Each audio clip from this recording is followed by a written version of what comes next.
우리가 그동안 미국에서 어떤 통계치를 발표하면 고작 0.1%포인트 예측치보다 높게 나오거나 혹은 낮게 나오면 이것 때문에 시장이 울고 웃고 한 적이 정말 많았죠. 그 정도로 미국의 통계치는 엄청나게 높은 신뢰도를 받아왔습니다. 그런데 최근 들어서 가장 많은 관심을 갖고 있는 그런 통계치가 있다면 아마도 일자리가 얼마나 늘었느냐 이런 통계치일 텐데 문제는 지난 2023년 4월부터 24년 3월까지 총 290만 개의 일자리가 늘었다고 미국에서 발표를 해왔는데, 근데 이 통계치가 수정되면서 81만 명, 즉 30%가 사실은 늘어나지 않았다는 사실이 드러난 겁니다. 그래서 참 걱정인 게 지금까지 이 0.1%포인트에 왜 울고 웃었느냐. 이렇게까지 오차가 있을 정도라면 앞으로 미국 통계를 얼마나 믿을 수 있겠느냐. 이런 문제가 발생할 수밖에 없을 것 같습니다. 원래 미국의 신규 일자리 수에 대해서는 해마다 이런 조정이 이뤄져 왔습니다. 사실 신규 고용을 달마다 계속해서 정확하게 추적한다는 것은 굉장히 어려운 일이죠. 그래서 항상 이맘때쯤에 실제로 사람들이 세금을 낸 것 그리고 실업급여들을 다 동원해서 진짜 일자리가 얼마나 늘어난지를 꼭 보정해주는 그런 과정을 거쳐왔거든요. 근데 이번에 2024년에는 81만 8천 개가 감소한 것으로 나타났습니다. 이게 글로벌 금융위기 때 이때 이후로 가장 최대치거든요. 그래서 아니 이거 진짜 이 정도면 미국의 일자리 숫자를 과연 믿을 수 있는 건지 그런 의문이 들 수밖에 없는 겁니다. 근데 이번에 특히 문제가 되는 이유가 뭐냐? 사실 2023년부터 이 신규 일자리 증가폭이 다른 통계치랑 맞지 않는다. 너무 이상하다. 이거 뭔가 문제가 심각한데라는 비판이 계속돼 왔습니다. 그런데도 불구하고 미국 정부는 이걸 업데이트할 생각을 전혀 하지 않고 그냥 원래 하던 대로 계속 발표를 해왔어요. 그래서 일각에서는 이거 조작하는 거 아니야? 이런 말까지 나왔었거든요. 근데 제가 지식 한방에서 그 얘기를 들려드리지 않았던 이유는 설마 미국 정부가 조작을 하겠느냐. 이 기사들 너무 앞서갔다. 저는 그렇게 생각을 했거든요. 그런데 워낙 큰 폭으로 조정이 이루어지다 보니까 그동안 계속해서 비판받던 게 결국 다 사실이 아니었느냐. 그리고 그렇게 비판을 받을 때 왜 조정하지 않고 지금에 와서야 조정을 해서 이거 과거의 호황인 것처럼 계속 누릴 것 다 누리면서 이렇게 일자리 개수의 장부를 바꿔오다가 지금 금리 인하가 필요한 시점에서 갑자기 이걸 81만 8천 개 감소한 것으로 숫자를 이렇게 업데이트한 것이 아니냐. 이런 비판의 목소리가 나오고 있는 겁니다. 지금 시장에서는 그야말로 고용지표만 보고 있다 해도 과언이 아닌데요. 그래서 이번에 나온 이 고용지표의 업데이트가 굉장히 큰 충격을 줄 수밖에 없습니다. 매달 발표된 통계치 평균은 24만 2천 개인데요. 이번에 81만 8천 개가 줄어들면서 실제로는 23년 4월부터 24년 3월까지 달마다 평균 17만 4천 개 늘어나는데 그쳤던 것으로 결국은 드러난 셈이 됐습니다. 근데 이게 좀 억울한 게요. 그동안 신규 일자리 수가 늘었네, 줄었네. 이 발표가 나올 때마다 이것 때문에 증시에 참여한 사람들 모두 다 울고 웃었던 것을 생각해 보면 아니 좀 황당한데? 우리가 이런 지표 믿고 그동안 주식시장에서 이렇게 요동을 쳤던 것이냐? 이렇게 뭔가 좀 허망한 그런 느낌까지 드는데요. 근데 이 발표 과정에서도 문제가 있었습니다. 사실 미국에서는요. 발표를 10시에 하겠다. 그러면 반드시 10시에 발표했지 이걸 지각 발표한 적이 한 번도 없거든요. 근데 미국 시각으로 오전 10시에 하겠다고 그렇게 예고를 해놓고 실제로는 30분 넘게 지연 발표했습니다. 아니 중국도 아닌데 왜 미국에서 이렇게 지연 발표를 했느냐? 미국에서 워낙 드문 일이다 보니까 이유를 물었겠죠 기자들이? 그랬더니 아 모르겠고 지금 분석 중이다. 아 도대체 이게 무슨 말이지? 이게 미국인가? 라는 생각이 들 정도로 이번에 발표는 늦기도 했고 그리고 그 통계치 수정이 너무나도 컸기 때문에 사실은 시장에 충격을 줄 수 있었던 그런 변수였습니다. 그런데 8월 21일 증시에는 충격을 전혀 주지 않았죠. 이게 정말 신기한 게 원래 샵룰이라는 게 작동한다 그러면서 얼마나 많은 사람들이 이 고용에 관심을 가졌습니까? 근데 제가 지식 한방에서 말씀드린 것처럼 샵룰은 법칙이란 단어가 어울리지 않는다. 샴 가설 정도가 맞고 이거 무슨 증명된 법칙이 전혀 아닌데 이게 시장에서 룰이라고 잘못 불리면서 진짜 무슨 이게 절대적으로 맞는 원칙처럼 잘못 알고 있다라는 얘기를 여러분께 여러 번 말씀드렸습니다. 그래도 불구하고 어쨌든 미국이든 한국이든 전부 다 언론에서 샴에 대해서 엄청난 관심이 지금 폭증한 상황에서 알고 봤더니 고용 데이터가 우리가 알던 사실하고 굉장히 다르다. 그러면 분명히 시장에 충격을 줬어야 되는데 아무 일도 일어나지 않았죠. 그 가장 큰 이유는 골드만삭스 덕분입니다. 골드만삭스하고 미국의 바이든 정부에 무슨 공조가 있었나? 할 정도로 정말 찰떡궁합이 맞아 떨어졌는데 100만 개가 줄어들 것이다. 이렇게 예고를 하면서 예방주사를 놨던 겁니다. 예방주사를 확실하게 놨기 때문에 실제로 82만 개가 줄어드니까 원래 100만 개 줄어든다고 나왔던 것보다는 훨씬 적게 줄어들었네. 이렇게 시장한테 충격을 완화하는 역할을 했던 것 같습니다. 그런데 더 중요한 게 있었죠. 때마침 연준의 의사록이 공개됐습니다. 근데 여기서 9월 금리 인하가 시사됐던 사실이 드러난 거죠. 아니 어떻게 이렇게 시간이 딱딱 맞아떨어지는지 정말 신기할 정도인데요. 미국 노동부가 81만 8천 개의 일자리가 사실은 과장된 것이었다. 이렇게 발표하자마자 연준의 7월 회의 의사록이 공개됐습니다. 근데 이 회의록에서 대다수 의원들은 9월에 기준금리 인하에 찬성한 것으로 나타났고요. 더군다나 많은 위원들이 이 미국의 고용 지표가 과장됐을 가능성을 제기했습니다. 그러니까 연준은 이미 7월에 이 사실을 다 알고 있었다는 얘기죠. 자, 그러면 이제 9월 달에 기준금리 인하는 명백해진 것 같고 심지어 고용 지표가 과장됐다는 것도 많은 위원들이 이미 알고 있었다면 금리 인하는 정말 확실하고 이제 혹시라도 빅컷, 즉 0.5%포인트가 한꺼번에 인하되는 것이 아니냐 이런 기대를 충분히 높여놨거든요. 이렇게 미국 정부와 연준이 한 3시간 남짓한 시간 차이로 이렇게 시간차 공격의 콜라보를 통해서 21일에 원래는 일어났을지도 모를 그런 증시 급락을 막아낸 겁니다. 그래서 패드워치에서 변화가 생겼습니다. 이게 연준이 어떻게 금리를 결정할지 미리 시장에서 조망해보는 그런 정도를 나타낸 건데 근데 9월 달에 이제 드디어 0.5%포인트 인하할 수 있다라는 의견이 34.5%를 기록해서 바로 하루 전에 29%보다 상당히 올라간 것을 확인할 수 있습니다. 그러니까 모두가 금리 인하를 확신하고 있고 그중에서 3분의 1은 아예 화끈하게 0.5%포인트 인하할 것이다. 이렇게 지금 현재 시장이 보고 있다는 뜻이 되는 거죠. 저는 개인적으로 미국의 경제 상황만 놓고 보면 이번에 0.5%포인트 빅컷을 하는 게 맞는 것 같습니다.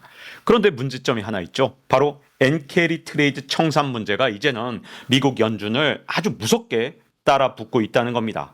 만약에 미국의 연준이 0.5%포인트를 빅컷해버린다. 그러면 미국 경제에 뭔가 문제가 있다라는 그런 시장의 공포를 자극할 수도 있고요.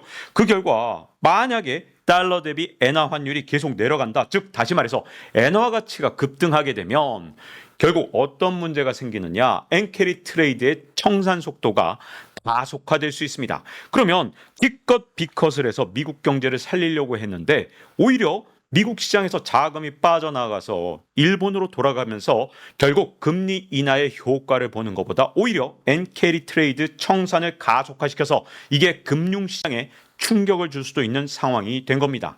사실 골드만삭스가 한 100만 개 정도 일자리에 오차가 있을 수 있다. 이렇게 얘기한 다음에 엔화는 어떻게 움직였느냐.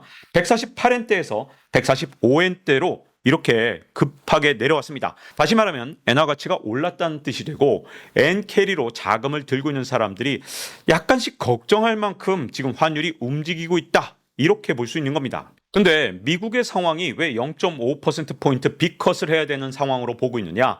제가 그렇게 보는 것은 바로 신규 일자리 수가 4월 들어서 급감을 하고 있기 때문인데요.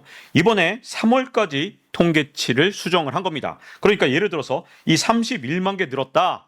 이게 아니라는 거예요. 실제로는 이거보다 훨씬 적게 늘었다는 뜻인데 근데 4월부터는 일자리 숫자 증가폭이 감소했습니다. 아마도 좀 더 통계를 잘 집계해서 그럴 수도 있지만 그게 아니라 이전 기준과 같은 기준으로 했는데도 불구하고 이렇게 신규 일자리 증가폭이 감소한 거라면 미국 시장에 지금 경고등이 켜졌다 해도 과언이 아닙니다.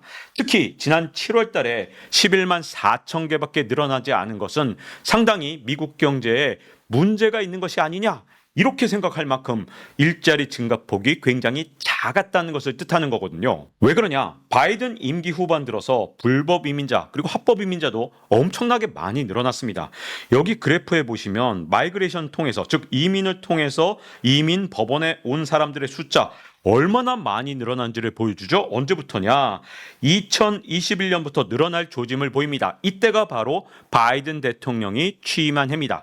그런데 특히 많이 늘어난 거 2023년에 이민자들이 진짜 미국으로 폭발적으로 들어왔거든요. 바이든 대통령이 이거 일부러 받아준 것이 아니냐, 이런 의심을 하는 경우가 정말 많습니다. 왜냐? 이렇게 이민자들을 많이 받아주면, 특히 불법 이민자들은 값싸게 노동을 하니까 미국의 인건비가 낮아지는 효과가 있고, 이걸 통해서 미국 경제도 더 빨리 성장한 것처럼 일종의 눈속임이 가능했기 때문입니다.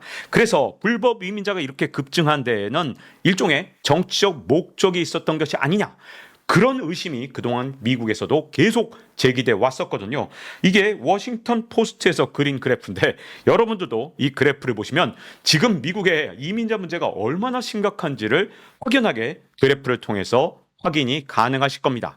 그런데 이 상황에서 신규 일자리 숫자가 11만 4천 명밖에 늘지 않았다. 그건 미국의 일자리 증가 속도가 심각하게 둔화되고 있음을 뜻하는 얘기겠죠. 그럼에도 불구하고 저는 미국 대선까지 옐런이 얼마든지 일자리 수가 증가한 것처럼 눈속임을 할 수 있다고 봅니다. 물론 통계를 아예 뻥튀기를 하는 거, 이것까진 제가 예측을 못하겠습니다. 요번에 81만 8천 개가 줄어드니까 이거 미국 통계를 어느 정도까지 믿을 수 있는지 저도 이제는 완전히 혼란한 상황이거든요. 그러니까 앞으로 남은 기간 동안에 미국 통계를 믿을 수 있다고 일단 가정을 해도, 그럼에도 불구하고 얼마든지 일자리 개수를 늘릴 수 있는데 그 방법이 뭐냐? 정부 측의 고용을 늘리는 방법이 있고요. 그리고 미국에서 재정 지출을 많이 하게 되면 이게 또 민간에 영향을 주면서 아무래도 일자리 숫자가 늘어날 수밖에 없습니다. 특히 남은 기간 동안에 어떻게든 공사를 많이 하는 겁니다. 하다못해 보도블록이라도 어떻게든 엎어버리면 이게 전부 다 일자리 증가로 나타나기 때문에 지금 옐런이 갖고 있는 현금 총알이 무려 8천억 달러나 있기 때문에 이걸 이용해서 얼마든지 일자리가 늘어난 것처럼 남은 기간 이 조정 충분히 가능하다고 생각합니다. 그러나 옐런이 눈속임을 할 수 없는 미국의 민간 지표는 이미 크게 악화되고 있습니다. 그 대표적인 지수가 미국의 제조업 PMI 지수인데요. PMI 지수는 제조업체들로부터 수집한 데이터를 기반으로 경기 상황을 측정하는 겁니다. 미국의 공급자 관리협회 ISM이 집계하는 지표인데요. 이걸 보시면 50보다 아래면 경기가 수축되고 있다는 것을 나타내고 50보다 높으면 확장하고 있는 것을 나타냅니다. 그런데 잘 보시다시피 4월부터 꺾이기 시작했고요. 7월 달에 46.8, 굉장히 나쁜 수치로 낮아졌습니다. 상대적으로 서비스업 PMI는 양호하지만 이것도 언제 어떻게 흔들릴지는 두고 봐야 될 부분이 있을 것 같습니다. 지금 미국 증시는 굉장히 정치적 영향을 많이 받고 있거든요.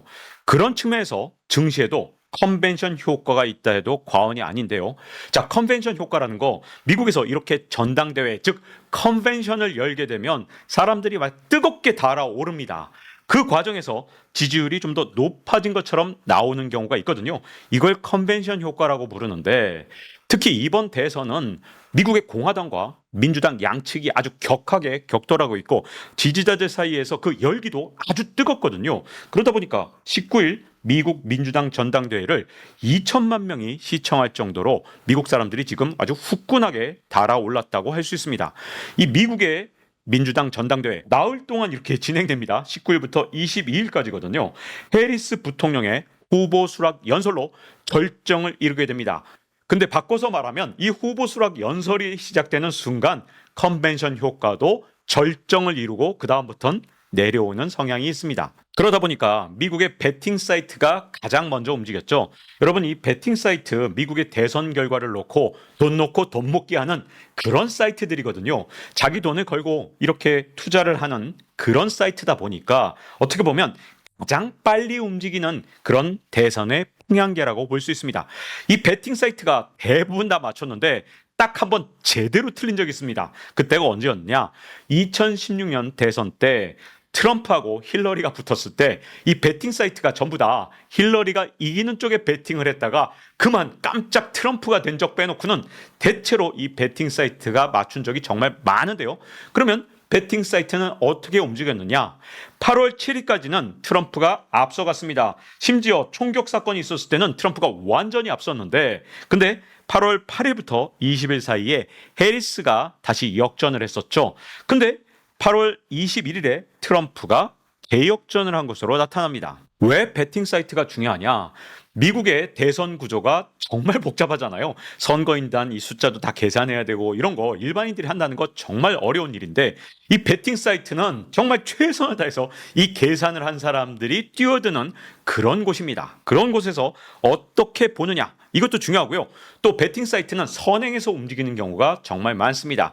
그런데 이 베팅 사이트가 평가한 21일 최신 당선 확률을 보면 트럼프가 해리스보다 2%포인트 앞선 것으로 나타납니다. 물론 베팅 사이트마다 워낙 많은 차이가 나요. 여러분들도 이거 하나하나 좀 보시면 어떤 건 트럼프가 이긴 것도 있고 해리스가 아직도 이긴 것도 있습니다. 그리고 동률을 기록한 것도 있지만 어쨌든 중요한 건 평균을 냈을 때 트럼프가 다시 앞서가고 있다는 거, 베팅 사이트가 이미 컨벤션 효과의 끝을 21일에 반영하기 시작했다는 겁니다. 컨벤션은 22일 날 끝났는데 아니 이렇게 하루 앞서가는 거 이거 약간 반칙 아닙니까? 할 정도로 베팅 사이트는 굉장히 앞서서 반응하는 경향이 있습니다. 그래서 트럼프가 이기는 거냐? 그것도 아니죠. 베팅 사이트도 틀린 적이 있으니까 물론 당연히 이 베팅 사이트를 보고 미래를 예측하는 것은 불가능합니다. 다만 베팅 사이트에서 이렇게 다시 엎어질 정도로 트럼프와 해리스는 아주 막상막하다. 우리나라 언론이 보도한 것처럼 해리스가 일방적으로 승리하고 있는 것은 절대 아니다.